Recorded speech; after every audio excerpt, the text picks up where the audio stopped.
आइए बाबू आइए आइए आइए बैठिए बैठिए बैठिए ना। क्या नाम है आपका? बिसंदेव पासवान। बिसंदेव पासवान जी।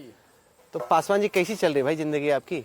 बढ़िया चल रहा है ठीक सर। है। चुनाव को लेके क्या सोच रहे हैं आप? क्या सोचेंगे, हम लोग तो गरीब आदमी हैं, तो कुछ सोच रहे हैं कि कमाते हैं खाते हैं। तो सरकार से खुश है नहीं खुश है? सब खुश है सर, पेट है। भरता है, सब खुश है। हाँ, नाराजगी नहीं है, गुस्सा ना। नहीं? हाँ? नाराज। काम करिए खाइए। अच्छा, तो क्या चाहेंगे आप कि नई सरकार क्या करे? क्या आप सोच रहे हैं? हम लोग को तो गरीब आदमी है, घर बना दीजिए, ये बना दीजिए तब ना। तो घर तो है यहाँ पे? घर तो ये तो है वकील साहब का घर। अच्छा अच्छा।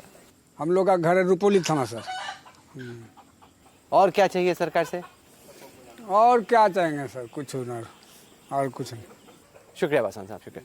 On an arc of history, given how well settled the government seems at this moment and the clear absence of any visible, cogent, forceful opposition, do you see this journey continue in this fashion for a few more years? Like, what's your macro view on Indian politics at the moment?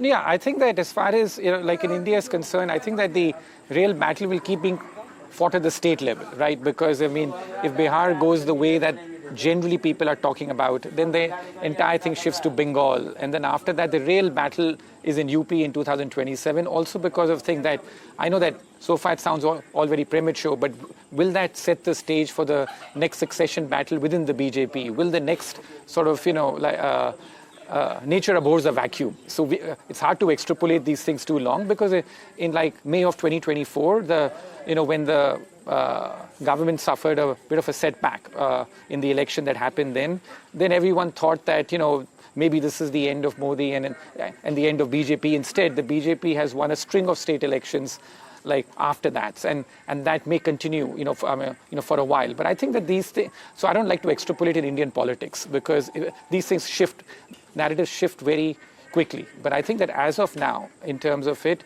I think there's a bigger force in Indian politics also, which is taking place on a trend basis. This is the land of anti-incumbency in a way, that the word anti-incumbency was, in fact, coined by a couple of my fellow travelers here. And I think that that has shifted global now, which is that anti-incumbency has become a big trend in the West.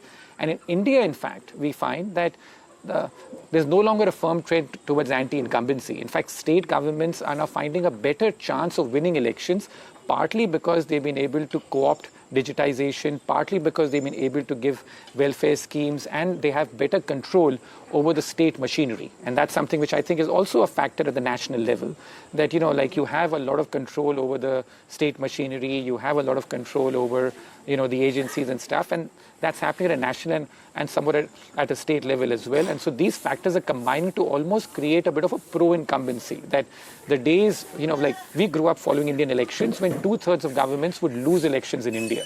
Now we are at a stage where maybe more than 50% of governments are beginning to win elections in India. So that's the big shift which has happened in Indian politics over the last 20 to 30 years.